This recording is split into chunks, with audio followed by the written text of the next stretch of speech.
जय श्री राधे कृष्ण मित्रों, इस दिव्य यात्रा में आपका स्वागत है। हे कृष्ण, जो भी भक्त आज इस वाणी को सुन रहे हैं उनके जीवन में आपकी कृपा बनी रहे और हर कठिनाई दूर हो। तो दोस्तों, आइए बिना देरी किए श्री कृष्ण के अमृत उपदेशों की इस अद्भुत यात्रा को शुरू करते हैं। श्री कृष्ण कहते हैं, खुश रहना है तो जिंदगी के फैसले अपनी परिस्थितियों को देखकर लें। दुनिया को देखकर जो फैसले लेते हैं वो दुखी ही रहते हैं। कोई कुछ भी कहे, बस अपने आप को शांत रखो, क्योंकि सूरज की किरणें कितनी भी तेज क्यों ना हो, समुद्र को सुखा नहीं सकती। एक पंछी ने शिकायत की कि हे मेरे ईश्वर, बड़े मुश्किल से मैंने घोंसला बनाया था, आपने तूफान भेज दिया और मेरा घर उजड़ गया। ऊपर से आवाज आई, तेरे घोंसले में सांप आया था तुझे खाने के लिए, इसलिए तूफान भेजा था ताकि तुम जाग जाओ और उड़ सको और तुम्हारी जान सुरक्षित रहे। हमारी जिंदगी में कितनी मुसीबतें आती हैं, हमें पता भी नहीं होता कि हमारा परमात्मा हमें किस तरह परेशानी से बचाता है। अगर तुम्हें लगता है कि परमात्मा तुम्हें कष्ट के पास ले आए हैं, तो भरोसा रखिए, वो तुम्हें कष्ट के पार भी ले जाएंगे। मन की पीड़ा का कोई अंत नहीं, इसलिए दूसरों को कोसने से कोई लाभ नहीं है। इसका सबसे सरल उपाय है कि अपने मन को ईश्वर को समर्पित कर दो।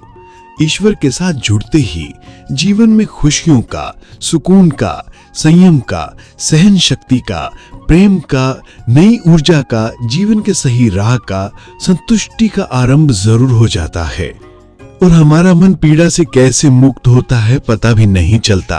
अगर प्रभु तुमसे ज्यादा इंतजार करवा रहे हैं तो तैयार रहना, वो उससे कहीं ज्यादा देने वाले हैं जितना तुमने मांगा है। जिस तरह लोग मुर्दे इंसान को कंधा देना पुण्य समझते हैं, काश इस तरह जिंदा इंसान को सहारा देना पुण्य समझने लगते तो जिंदगी आसान हो जाती। मत सोच इतना कि जिंदगी के बारे में, जिसने जिंदगी दी है उसने भी तो कुछ सोचा होगा ना। आपका बीता हुआ कल भले ही कष्टों से भरा हुआ हो, पर आने वाला कल आपके हाथों में है। मन अंधा होता है, इसके पास अपना कोई ज्ञान नहीं होता। मन कुछ नहीं जानता और ना ही सही मार्गदर्शन करता है, इसलिए आप अंधे मन की बातें मानकर जरूरी कामों को टालना बंद कीजिए। अब हमेशा अपनी बुद्धि से काम लीजिए, मन से नहीं, क्योंकि अंधा मन हमेशा आपको जरूरी कामों को करने से रोक देता है। जब आप बुद्धि के जरिए जरूरी कामों को करना शुरू कर देंगे तो धीरे धीरे आपका मन आपका मित्र बनता चला जाएगा। लेकिन अभी आपका मन आपका दुश्मन बना हुआ है, जो आपको दिन पर दिन बर्बाद कर रहा है। मुंह पर सच बोल देने और गुस्सा कर लेने वाले लोग उन लोगों से करोड़ों गुना बेहतर हैं जो आपके सामने कुछ और हैं, पीठ पीछे कुछ और हैं। किसी का दर्द समझने के लिए इंसान के अंदर का इंसान होना जरूरी है। कौवा कोयल की आवाज को दबा सकता है, मगर खुद की आवाज मधुर नहीं बना सकता। उसी तरह निंदा करने वाला व्यक्ति सज्जन को बदनाम कर सकता है, मगर खुद सज्जन नहीं बन सकता। अगर अकेलापन है तो उसे एक वरदान समझो, क्योंकि परमात्मा ने तुम्हें खुद में सुधार लाने का थोड़ा अधिक समय दे दिया है। अकेले रहने का आनंद लेना सीखें, क्योंकि कोई भी हमेशा के लिए आपके साथ नहीं रहेगा। वक्त की एक आदत बहुत अच्छी है, जैसा भी हो गुजर जाता है। कामयाब इंसान खुश रहे न रहे, खुश रहने वाला इंसान कामयाब जरूर हो जाता है।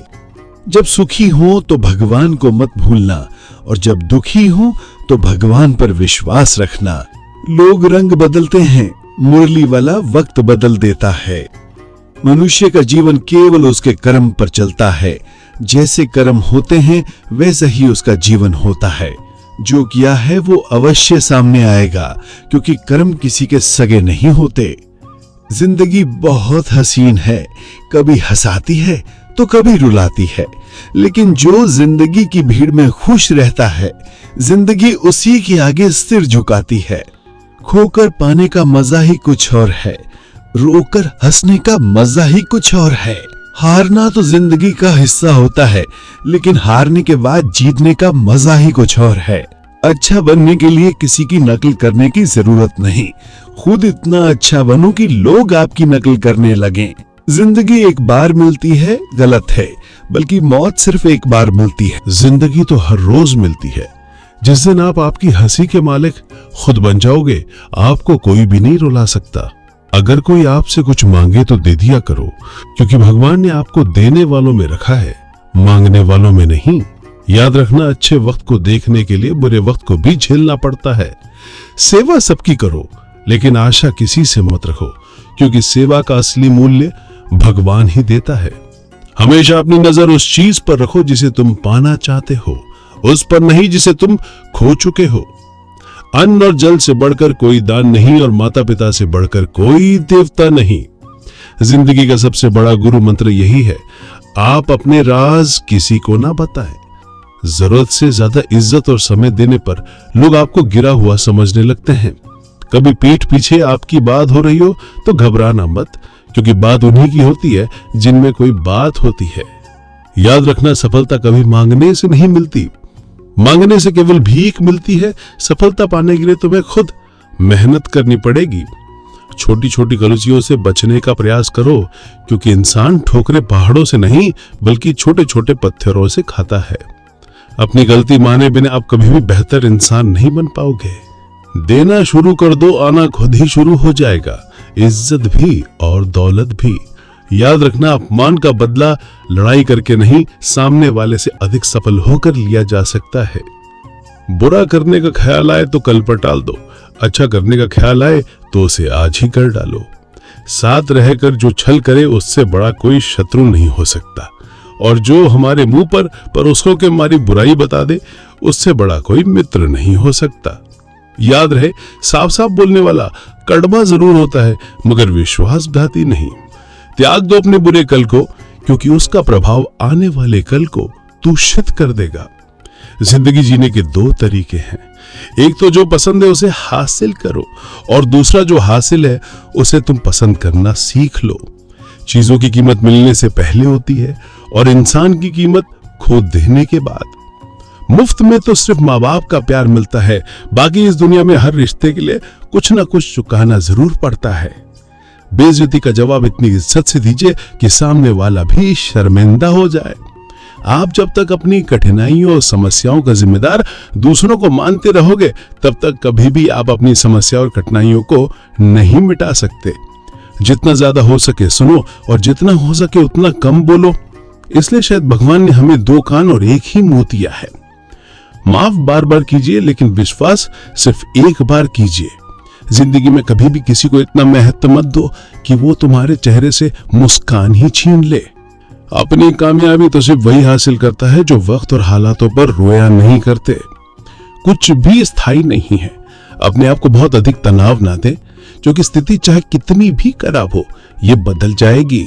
वक्त के साथ साथ बहुत कुछ बदल जाता है, लोग भी, रास्ते भी, एहसास भी, और कभी हम खुद भी। जो तूने आज किया है वही तुम्हारे साथ भी होगा, यही नियति का नियम है। बनना है तो किसी की कमी बनो, जरूरत नहीं। जरूरत तो कोई भी पूरा कर सकता है, लेकिन कमी किसी की कोई भी पूरा नहीं कर सकता। किसी को कुछ दे ना सको तो बस दुआ किया करो, क्योंकि दुआ वो तोहफा है जिसके लिए अमीर भी हाथ फैलाता है। जहां लगे कि हमारी वजह से दूसरों को तकलीफ हो रही है, वहां से हट जाना ही बेहतर है। छल, कपट और पाप उतना ही करना जितना आप भुगत सको, क्योंकि कुदरत किसी को नहीं छोड़ती। सबका हिसाब जमीन पर ही होता है। अगर आपका कोई दुश्मन नहीं है तो इसका मतलब आप उन जगहों पर भी खामोश थे जहां सत्य बोलना बहुत जरूरी था। प्रेम निःशुल्क होते हुए भी इस धरती का सबसे महंगा सुख है। जिंदगी में अब तक इतना तो पता चल गया है कि कुछ गहरे रिश्ते होते हैं कमजोर लोगों से, जो खिलौनों की तरह विश्वास तोड़ देते हैं। बारिश और धूप धनों को मिलने से ही इंद्रधनुष बनते हैं। इसलिए खूबसूरत जिंदगी के लिए सुख और दुख दोनों ही जरूरी हैं। चिंता और तनाव में इंसान तभी होता है जब वो खुद के लिए कम और दूसरों के लिए ज्यादा जीता है। उस लम्हे को बुरा मत कहो जो आपको ठोकर पहुंचाता हो, बल्कि उस लम्हे की कदर करो, क्योंकि वो आपको जीने का अंदाज सिखाता है। आपकी सफलता में वो शामिल होते हैं जिन्हें आप चाहते हैं। आपके संघर्ष में वो शामिल होते हैं जो आपको चाहते हैं। निखरता वही है जो पहले सबसे ज्यादा बिखर चुका होता है। यही जीवन का सत्य है। कुछ गलत फैसले जिंदगी का सही मतलब सिखा देते हैं। रिश्ते बनाए रखने की सिर्फ एक ही शर्त है, किसी की कमियां नहीं, अच्छाई देखिए। जरूरत के बगैर लोगों का ख्याल रखना एक अच्छे व्यक्तित्व की पहचान होती है। हमेशा उम्मीद ईश्वर पर रखो, क्योंकि इस पूरी दुनिया में जितनी जल्दी ईश्वर राजी होता है, इतनी जल्दी कोई राजी नहीं होता। जिस व्यक्ति का मन शांत होता है, जो व्यक्ति बोलते और अपना काम करते समय शांत रहता है, वो वही व्यक्ति होता है जिसने सत्य को पा लिया और जो दुख तकलीफ से मुक्त हो चुका है। माचिस की तीली दूसरों को जलाने से पहले स्वयं जलती है। इस प्रकार हमारा गुस्सा भी माचिस की एक तीली की तरह है, जो दूसरों को बर्बाद करने से पहले स्वयं को तीली की तरह बर्बाद करता है।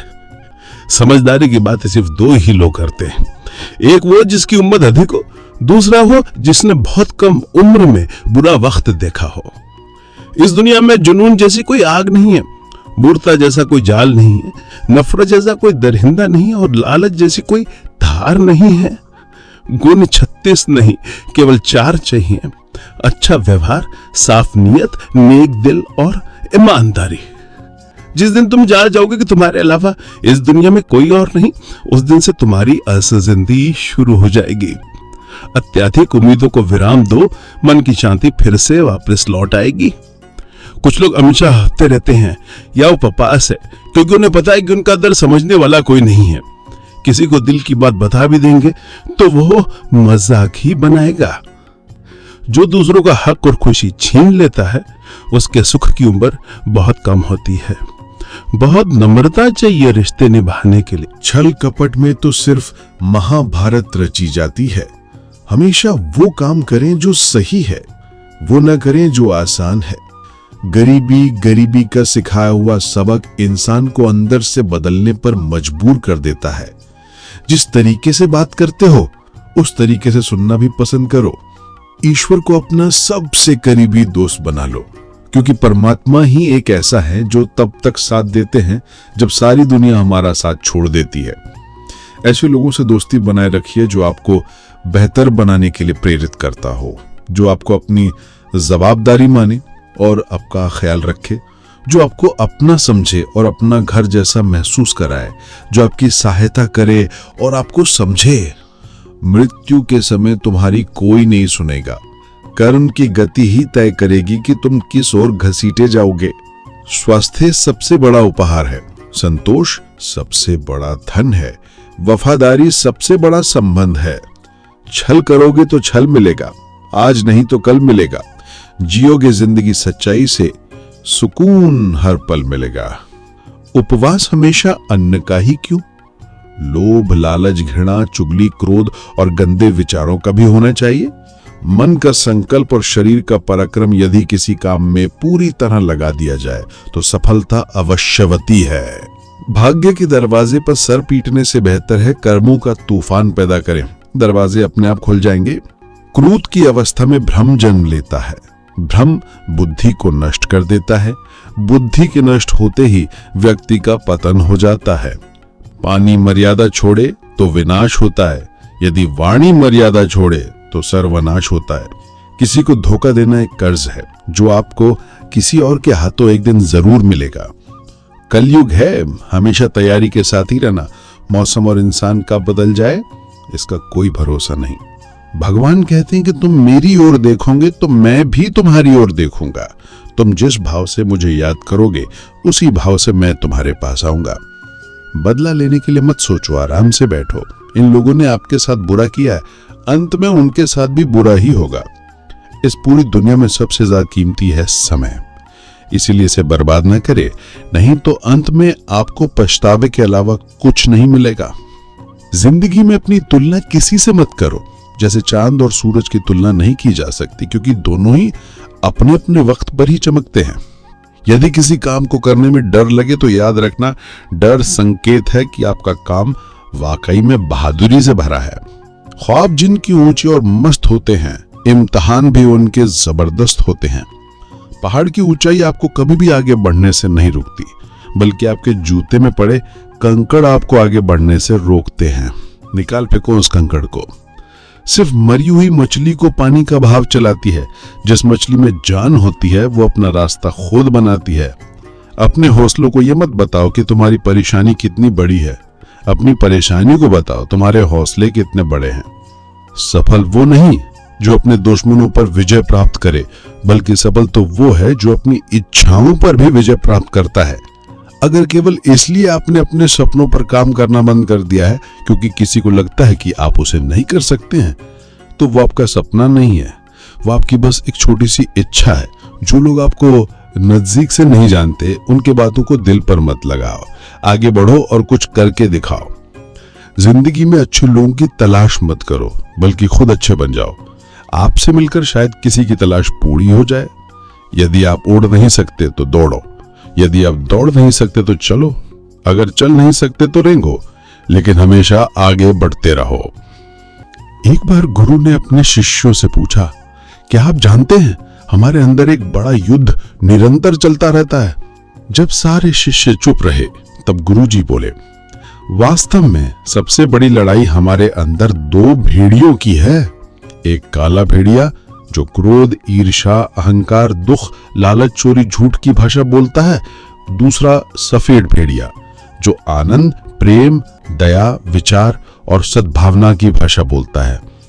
इसी लड़ाई के शोर में हम पहले से मौजूद मन की शांति भूलकर उसे कहीं और ढूंढने की कोशिश करते हैं। गुरु ने कहा है, हम में से कोई भी इस लड़ाई के शोर से नहीं बचा। ये लड़ाई मेरे अंदर भी चलती है और आपके अंदर भी। शिष्यों ने गुरु की बात ध्यान से सुनी और पूछा, गुरुजी, तो इस लड़ाई में जीत किसकी होगी?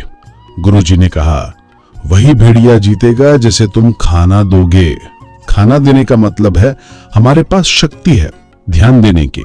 हम जिस भेड़िए की बातों पर ध्यान देंगे वो बड़ा और ताकतवर होता जाएगा। इसलिए हमेशा क्रोध से पहले दया चुनना चाहिए, लालच से पहले उदारता, चिंता से पहले शांति और स्थिरता जुड़ी होनी चाहिए और जलन से पहले सद्भावना को चुनना चाहिए। ऐसा करते करते हमारा मन अपने आप आनंदित रहने लगता है। जैसे शरीर को आराम दिया जाए तो वो खुद ठीक होने लगता है, वैसे ही जब मन को शोर से आराम मिलता है तब वो खुद निर्मल होता जाता है। चलिए दोस्तों, श्री कृष्ण से जुड़ी एक कहानी को देखते हैं। इससे पहले कि आप हमारी इस कहानी में खो जाएं, हमारे कृष्ण प्रवचन चैनल को जरूर सब्सक्राइब कर लें। एक समय की बात है जब द्वारका नगरी अपने वैभव और आनंद में डूबी हुई थी। समुद्र की लहरें जैसे भगवान कृष्ण के चरणों में नतमस्तक होती थीं और नगरी में चारों ओर भक्ति और प्रेम का वातावरण था। परंतु इस नगरी के वैभव और सुख के बीच भी कुछ लोग अपने भीतर छिपे हुए दुख और चिंता से जूझ रहे थे। एक दिन एक साधारण सा ब्राह्मण जिसका नाम वत्स था, अपने मन के बोझ से दबा हुआ भगवान श्री कृष्ण के पास आया। उसकी आंखों में आंसू थे और दिल में असीम पीड़ा। उसने कहा, प्रभु, मैंने जीवन भर धर्म और सत्य का पालन किया, किसी का बुरा नहीं किया, फिर भी मेरा जीवन दुखों से भरा हुआ है। मेरे घर में अन्न नहीं है, मेरी गायें बीमार हैं और मेरे बच्चे भूख से रोते हैं। आप ही बताइए, ये कैसा न्याय है? भगवान कृष्ण ने उसकी ओर प्रेम से देखा। उनकी आंखों में करुणा का समुद्र उमड़ पड़ा। वे मुस्कुराए और बोले, वत्स, दुख का कारण हमेशा बाहर नहीं होता, कभी कभी ये हमारे भीतर छिपा होता है। चलो मैं तुम्हें वो रास्ता दिखाता हूँ जो तुम्हारे दुखों को हमेशा के लिए समाप्त कर देगा। कृष्ण उसे लेकर अपने रथ पर बैठ गए और द्वारका के बाहर एक हरे भरे वन में पहुंचे। वहां एक छोटा सा झरना बह रहा था और उसके किनारे सफेद बगुले खड़े थे। चारों तरफ शांति थी, केवल झरने की कलकल और हवा की सरसराहट सुनाई दे रही थी। कृष्ण ने कहा, वत्स, ये प्रकृति तुम्हें क्या सिखाती है? वत्स ने इधर उधर देखा और बोला, प्रभु, ये तो बहुत सुंदर है, पर इसमें मेरे दुख का उत्तर कहाँ है? कृष्ण मुस्कुराए और बोले, इस झरने को देखो, ये बिना किसी भय और रुकावट के बहता है, क्योंकि ये अपने स्वभाव में स्थित है। इसी प्रकार जब मनुष्य अपने वास्तविक स्वभाव को पहचान लेता है और परिणाम की चिंता छोड़कर कर्म करता है, तभी उसका दुख समाप्त होता है। फिर कृष्ण उसे लेकर एक छोटे से गांव में पहुंचे। वहां एक बूढ़ी स्त्री मिट्टी के चूल्हे पर रोटी सेक रही थी। उसके कपड़े फटे थे, घर टूटा था, पर उसके चेहरे पर अद्भुत शांति थी। कृष्ण ने वत्स से कहा, इससे पूछो, इसे दुख क्यों नहीं है? वत्स ने बूढ़ी स्त्री से पूछा, माता, तुम्हारे पास तो कुछ नहीं है, फिर भी तुम इतनी प्रसन्न क्यों हो? बूढ़ी स्त्री मुस्कुराई और बोली, बेटा, मेरे पास भगवान का नाम है और वही मेरा सबसे बड़ा धन्य है। जब मैंने ये मान लिया कि जो कुछ है वही ठीक है और जो जाएगा वो भी ठीक है, तब से मेरा मन शांत हो गया। ये सुनकर वत्स की आंखें खुल गई। कृष्ण ने कहा, वत्स, दुख का कारण वस्त्र, अन्न या धन का ना होना नहीं, बल्कि ये सोचना है कि ये सब मेरे सुख का आधार है। जब मनुष्य इस बंधन से मुक्त हो जाता है तब उसका दुख अपने आप मिट जाता है। वत्स ने उस दिन भगवान कृष्ण के चरण पकड़ लिए और कहा, प्रभु, आज मुझे समझ आ गया कि दुख बाहर नहीं, मेरे भीतर ही था। मैं परिणाम की चिंता में उलझा हुआ था। आज से मैं केवल आपका नाम लूंगा और अपने कर्म करता रहूंगा। कृष्ण ने आशीर्वाद दिया और कहा, वत्स, जिसने ये रहस्य जान लिया कि दुख और सुख मन के खेल हैं, उसका जीवन हमेशा आनंदमय हो जाता है। वत्स ने उस दिन से अपने जीवन को बदला। वो अब हर सुबह भगवान का नाम लेकर उठता, गायों की सेवा करता, गांव वालों की मदद करता और कभी भी अपने भाग्य को कोसता नहीं। धीरे धीरे उसकी गायों स्वस्थ हो गईं, घर में अन्न की व्यवस्था होने लगी और सबसे बड़ी बात, उसके चेहरे पर शांति और संतोष का प्रकाश चमकने लगा। द्वारका लौटते समय कृष्ण ने अपने सारथी दारुक से कहा, देखो दारुक, मनुष्य के दुख का अंत तभी होता है जब वो अपने भीतर ईश्वर को पहचान लेता है और संसार की अस्थायी चीजों से मोह छोड़ लेता है। इस प्रकार भगवान श्री कृष्ण ने यह अद्भुत रहस्य समझाया कि जीवन में दुख का अंत तभी होगा जब हम स्वीकार करेंगे कि जो भी होता है वो हमारे लिए ईश्वर की योजना का हिस्सा है। कर्म करते रहो, परंतु परिणाम की चिंता मत करो। यही गीता का सबसे बड़ा उपदेश है और यही हर दुख को समाप्त करने की कुंजी। तो दोस्तों, इस वीडियो में बस इतना ही। आशा करता हूं आप लोगों को इस वीडियो से काफी कुछ सीखने के लिए मिला होगा। हम मिलते हैं एक नई वीडियो के साथ, तब तक के लिए धन्यवाद।